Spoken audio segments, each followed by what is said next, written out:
Hey everybody, my name is Trevor. I'm Vincent. And we are the Anthony and Todd Show. Today we're going to be taking a look at the latest Brockhampton project, Iridescence. Brockhampton is an American boy band slash hip-hop outfit, even though they don't like to refer to themselves as a outfit. They don't like to wear clothes at all. They're buck naked. Joba runs through the fields frolicking with his dick out. And that's what Brockhampton is. But Brockhampton is an American boy band slash hip-hop outfit, and even though they don't like to say they're a collective, but they are, essentially, because a boy band is kind of a broad term. But they started out last year getting a lot of publicity and fame after releasing the Saturation trilogy, which was 3 albums released in almost half a year, not even a full year. They started in like June or something with Saturation 1, and following up with Saturation 2 and Saturation 3 in late December. And each of them were great experiences that held their own. You didn't need to listen to one album to get the enjoyment of the next. They were all good, but they all provided a different atmosphere. Saturation 2 is way more catchy and kind of really all over the place compared to Saturation 1, which is way more almost adolescence in a sense, still kind of working off the previous work of one of the leaders, Kevin Abstract. Following that up with Saturation 3, which is way has a little bit of experimental edge and is way more flowing sound-wise. Everything feels like it's unified. It's like one consistent album that flows so well from track to track. And I was really interested to see what they were going to do after Saturation 3 right after it dropped, because how do you follow up 3 albums in under 6 months with another project? Because they did announce another project, Team Effort, that was supposed to come out in February and just never saw the light of day because they eventually signed up with RCA Records.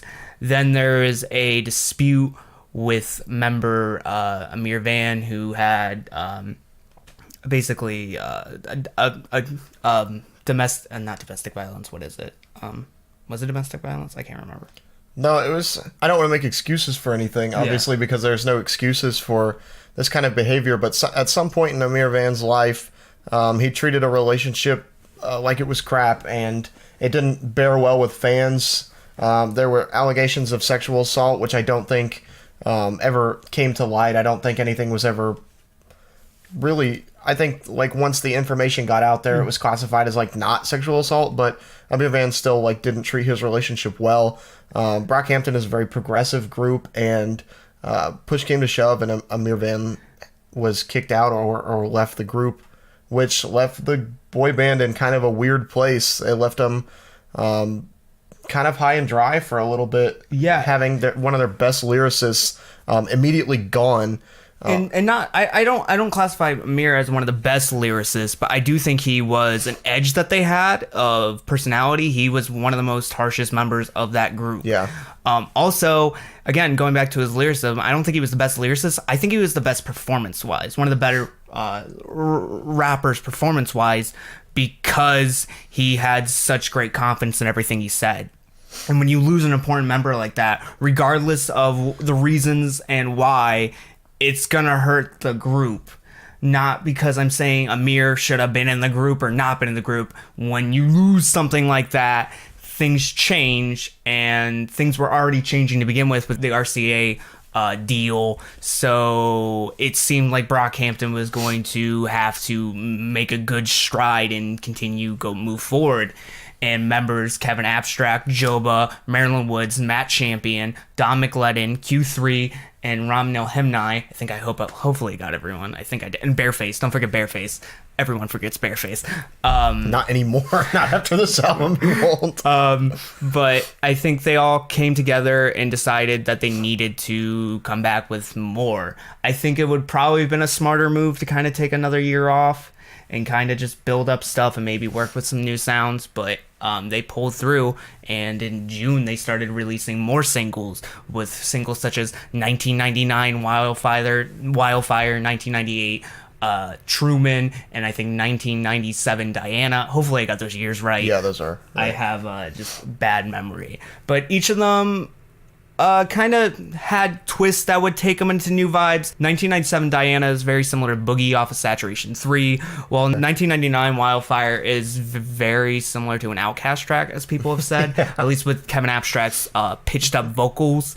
And 1998 Truman is kind of just all over the place, but I think it's a nice showcase that Brockhampton can go to this fiery place. They're not just this very like moody kind of introspective act. They can go to these depths that provide this very bright and punchy characters, especially with Joba, Marilyn on that track. They are able to showcase that why they are such a special group, because they have a diverse selection of artists under them. So moving forward, we heard about the Best Years of Our Lives album, as well as Puppy, the previous announced team effort, and then finally closed off with Iridescence, which was very that was in the last like 2-3 weeks that we started hearing about the actual name of the album being Iridescence, because up until this point we had all these other names floating around. Yeah, it's like Iridescence seemed like the least interesting of all of them, but I was excited to see where this go, because I think they were looking to almost rebrand, and it seemed more like a reboot of Saturation just by the album art alone. Yeah.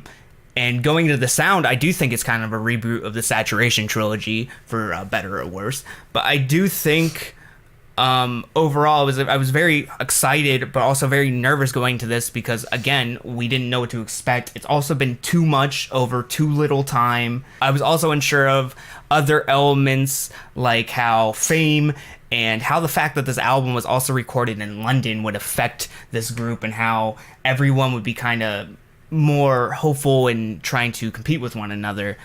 And I just wanted to see where this end up. But going over this new record, listening to it a couple times, the first listen I had with this was not really that enjoyable to me.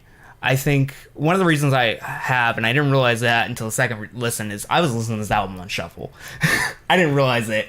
I didn't notice, because the way I experienced this album is the opening track, New Orleans, and then it went into Honey, and I'm like, this doesn't make any sense. And then, like... Then you listened to it correct, and it was this track flows into the next song. It made sense more of like, this is not how I remember experiencing this album. But I did enjoy moments on my first listen, regardless of the layout on shuffle. I just thought it was really weird, and for me, layout's a huge issue I have a beef with when artists mess it up. But for reference, refer to our damn review. But like, I still had fun with the performances and characters, and I just thought everything was kind of mishmash. Listening to it in the normal way, I think this thing is kind of, for the first half at least, still kind of tonally kind of confused. It makes sense. I think the second half's really tight. I think that's how it should have been. But there's still moments like the transition from Thug Life into Berlin, and transition from Where the Cash At to Wait, that just feel off to me personally, just because they're so different atmospheres. To me, I feel like it's because, like, have you ever read like a poem in like rhyming couplets where like the first 2 lines rhyme and then the next 2 lines rhyme, but like the transition from like the second line to the third is like kind of off? That's like kind of what I compare this album to, because like obviously New Orleans and Thug Life go right into one another, and then like Thug Life to Berlin's a little off because it starts Berlin into Something About Him, and that's like another couplet. Where the Cash At is like another like kind of off-putting. It's a little like unsettling how some of the album flows, but I also think that like Saturation had a lot of the same, like any album I think would have some of the same. I think problems. Saturation 2 had it, but I think I enjoyed the moments so much throughout that I really noticed. Yeah. Saturation 3 I think flowed beautifully, but Saturation 1 I had this problem with, because at the beginning of our Saturation 1 review I brought up how Heat is such like a tease for how the sound of the album isn't that. Did you listen to that on shuffle too? No, I just I don't know. But like my experience on shuffle, again, I don't think it hindered anything for it for me, but going back to the second time, again, I think the layoff is a little bit off, but also I think it's more about kind of oversaturating again, kind of just the sound. I think, again, it's just too much in too little time. I love everyone in this boy band. I think they're all amazing. I think they're all great. I think they all have personality and they all try. I feel so much heart in this music, but I have my favorites, or at least have moments where I'm more interested in other people. And for a majority of this, I think Kevin gives great performances, but sometimes I just want him to not be there. One of the reasons why Saturation 3 was my favorite, because there's moments where I felt like it wasn't the Kevin Abstract show. And not to say that Kevin's annoying or bad or egotistical because he puts himself on every track or he's more forefront. I just feel like he's just present too much in all the previous works, and I wanted not to him to not be present, not to him be like online with everyone else. I just wanted more people to get the show front. On Saturation 3, we got more from Matt, we got more from Jobo, more from Marilyn, and I appreciated them more after this. And what I really wanted for this is just more Bareface, just so he would be in the group. And I wanted to go back to Joba, Merlin, Matt, Dom, and I wanted to see how they're holding up as a group.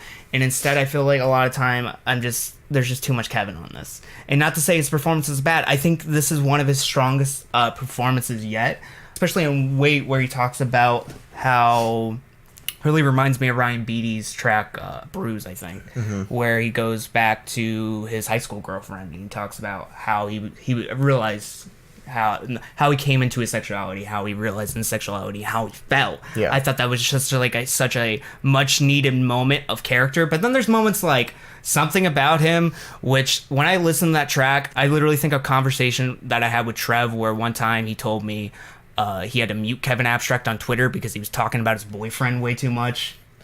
He just like talks all the time on Twitter. It's like I'm getting to the point with like Kanye tweeting pictures of newspapers all around the world every 5 minutes.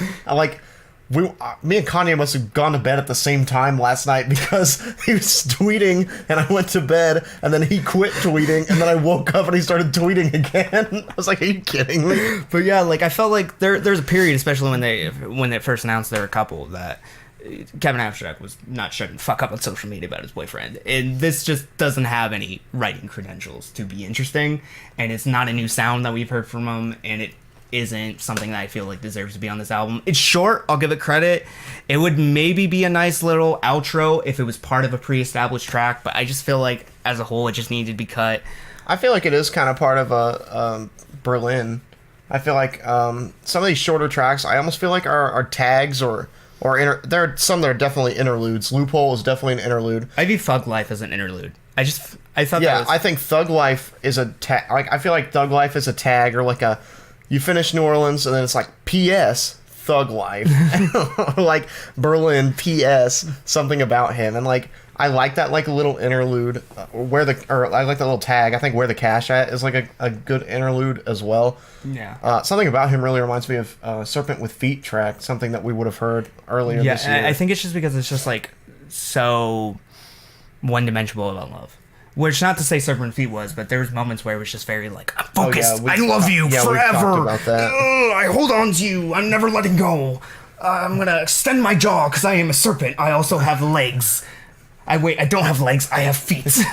But I think there's moments, going back to where the cash at, I enjoy, that's a moment where I'm like, oh yes, Merlin, we get into shit. And there's moments on this where I notice chemistry before members that we haven't seen. It's like what I like about the Marvel Cinematic Universe, and where you get to see collaborations between characters that are just like random. Like you see Iron Man interacting with Guardians, and like Spider-Man interacting with Guardians, and Black Panther with Captain America, and all that type of stuff. But like Matt Champion and Marilyn just kind of dominating a track I thought was cool, but also Marilyn on that hook I just find really annoying. Because he's like, Marilyn, like he comes in and he does like the very fiery performance, and then at some point I'm just like, yeah, you did something really good, but can you tone it down a bit? Like, because I understand performances like that, but I feel like that one, it was just like too much for me. I'm just like, yeah, I've been waiting for this because you haven't been present on like the last couple of tracks, and then he shows up and it's just like, yeah, no. Because I don't think that thing needed a hook. I think it could have easily just been verses from the two of them. I think so too. But I mean, that didn't keep me from liking it any less. Yeah, I think, again, the collaboration between the two, I also think moments where we hear Bareface interacting with Matt and Joba, I think are cool because we haven't seen that. Bareface has essentially been Kevin's little, like, boy band buddy. And we've had moments like Jesus on Saturation 2 and stuff like that, and his closing credits on all the Saturation It's literally trilogy. just his closing credits and maybe like a tagline here and there, but Bareface is incredibly more present on this album. I don't know if they like just heard people talking about it or like they've seen, you know, where is Bareface? Like, did he die off? But like Bareface is infinitely more present throughout Iridescence. He pretty much has a hook on like every single track or every other track along with Kevin. They sing together a lot, and they leave a lot of the verses to the other guys. And that's something I think I can give to Kevin, and I disagree with you a little more because I think we got a little too much of Kevin on like Saturation 2 and Saturation 1, but this time I feel like while Kevin is present, he doesn't give all the verses, and I'm glad because it's not just falling into like what Kevin wants to do. It's just like, here's Kevin on a hook with Bareface, and then like that's it. And then when Kevin raps, that's always been kind of his like thing. He's always been like a hook guy at times. Because like at Saturation 3, he's kind of a hook guy. Saturation 2, he's a hook guy or his main verses. But like I've always seen him as a utility piece. He can sing, he can rap. Yeah, but I mean, like, I guess I've just like never gotten this, like tired of him and never like taken him for granted on this project because like his main verse, really like Kevin's only main verse is on Wait. And I think that's one of the hardest hitting verses in the entire album. I think it's one of the hardest hitting verses that he's ever dropped. It's one of the hardest hitting and most emotional points in entire Brockhampton discography. Yeah. But again, it's just, what are you doing for me lately? Like, you can have this one moment, but what are you doing for me for the other like 40 minutes that this album's on where you don't have that one verse? I guess I don't think that his hooks are annoying. I appreciate I don't find the all of them annoying, but again, it's just like at some point you get tired of just hearing him.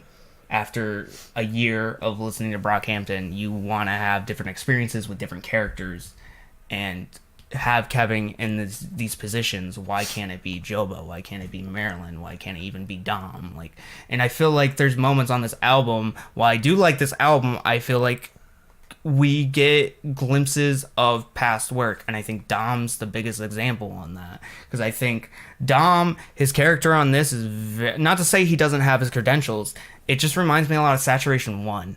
Like how he was handling his issues then and how he was explaining himself is very similar to Saturation 1. But there's moments on here where I like Thug Life, his verse on that is too similar to Milk. Like the performance on it, the way it's performed, it just sounds like that very like alone kind of like Macklemore like atmosphere that he had at the end of Milk.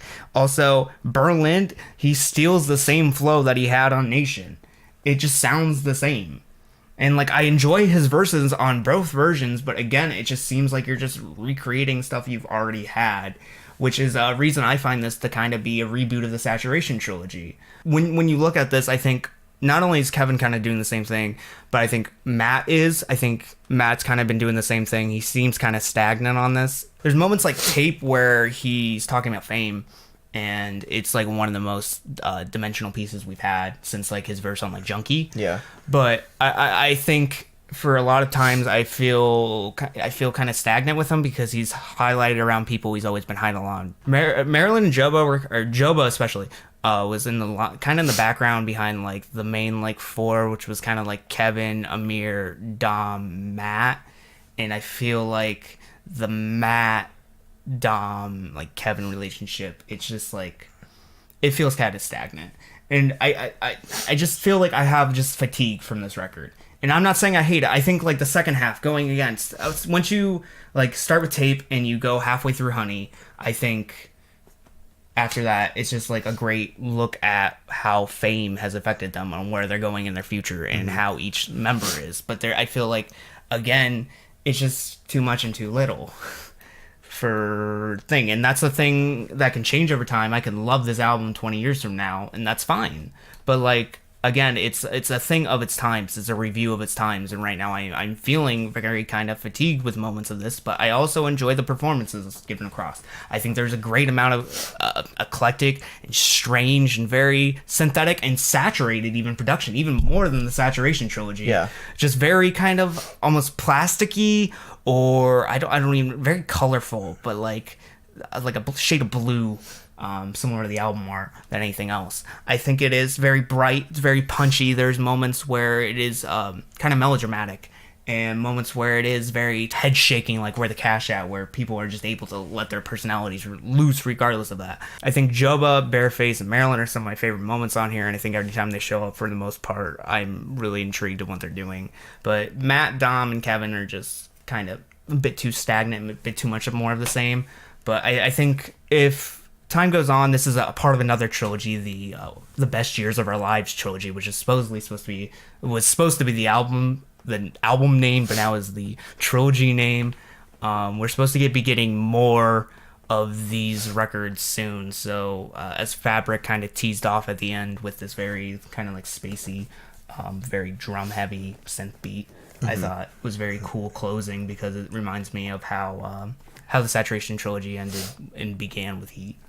So I think it's cool that we're getting teasing into what's next. But I just kind of, for the next project, I want more collaborations between members in the group, if that makes sense, that we haven't seen before. Gotcha. I want more isolated moments. I want more moments like Where the Cash At, because it shows us collaborations we haven't really seen before. And I think if they kind of go like Wu-Tang Clan with it and only like 2 people to a track, I think that would be a lot more surprising. And even if we do get moments where it's like Bareface and Kevin, or Matt and Kevin, and stuff we have seen before, I'll be probably a little bit less fatigued about it. But again, even though I'm fatigued, I don't think there's, besides kind of something about him, I don't think there's really anything lyrically wrong about this record. There's just some moments where I think the performance with the pitching are just kind of off, and it kind of just throws me through a loop a little bit. But I think everyone continues to strive forward as artists, but there comes to a point where, again, how much music can you make before kind of you repeat yourself or your ideas? And I think that's kind of one of the things that is shown in this album through it's how it feels and how it sounds, I guess. Yeah, okay.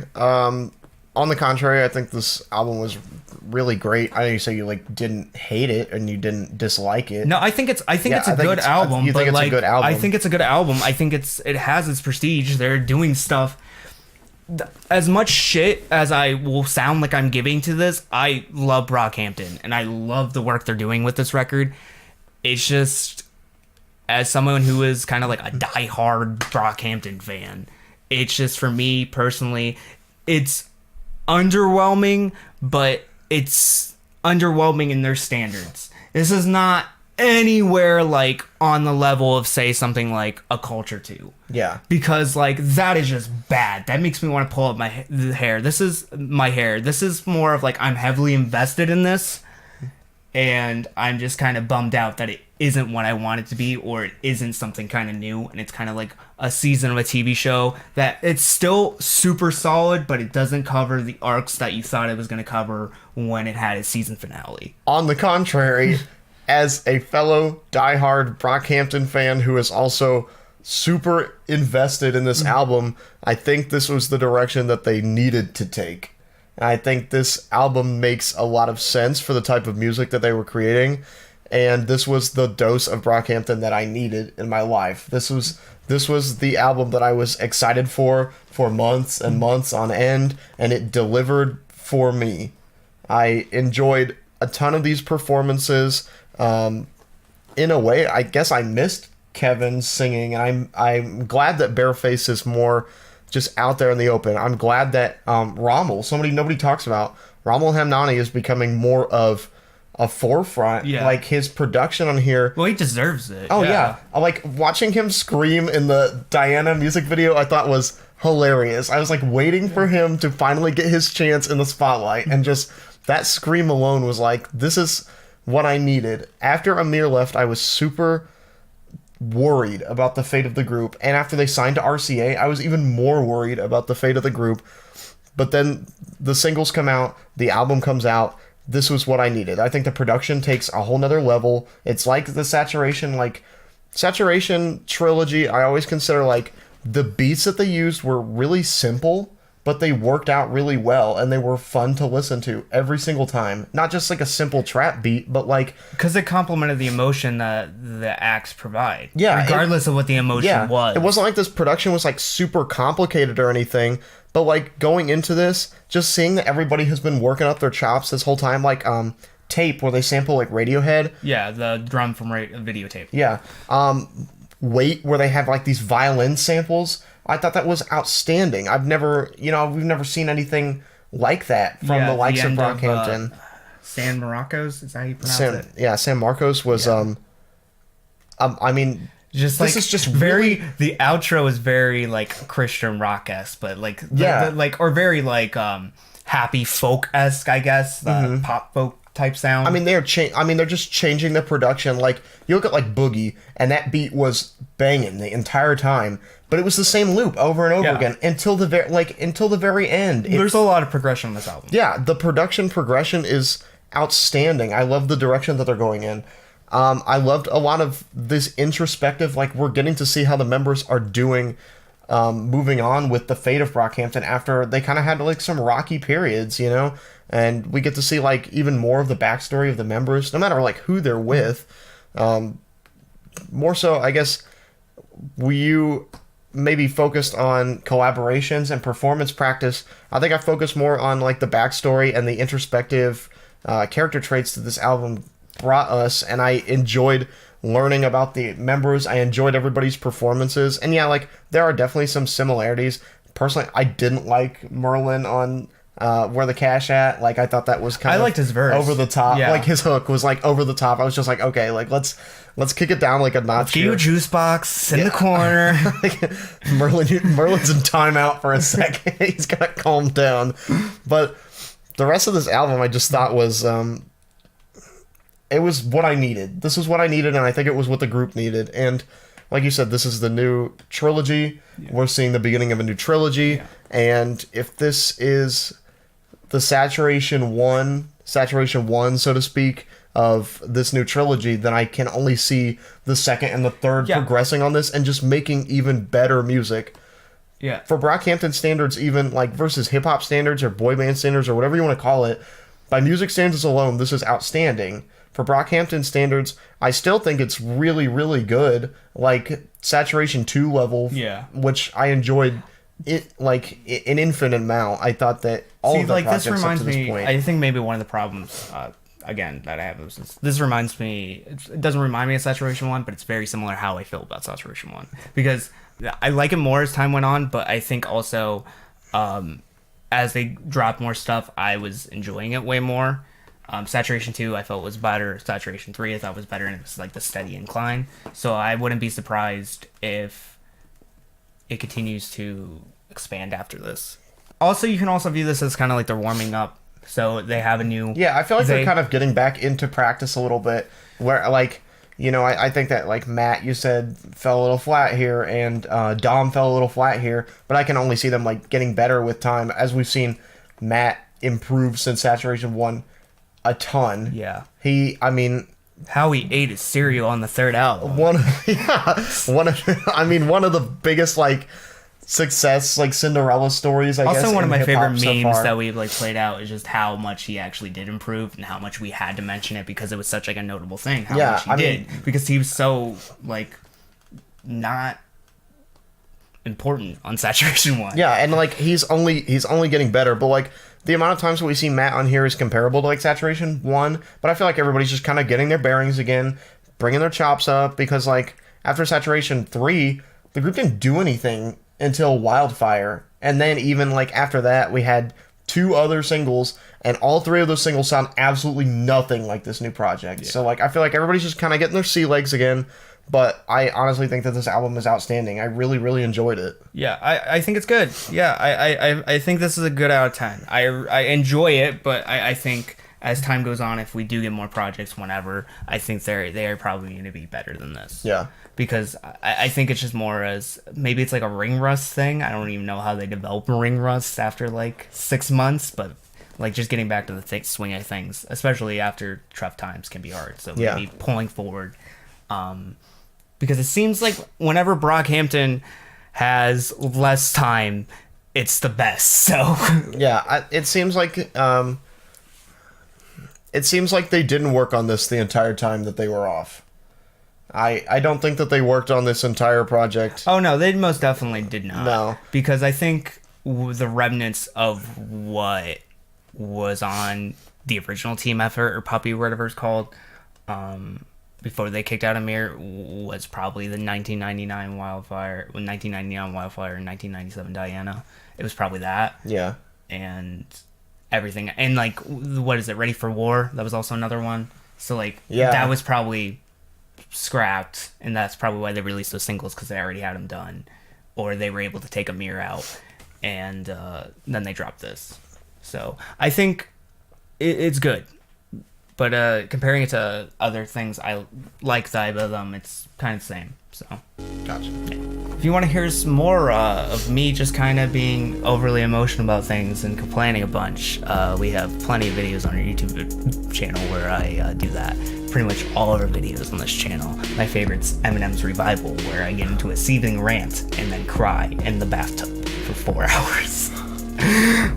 We have a weekly podcast called The Anthony and Tasha. If you want to check that out, links are down below in the description for Apple Music and Spotify every week, the best segments of the show. But until next time, guys, I have been BROCKHAMPTON. I have been Brock Lesnar. Ooh.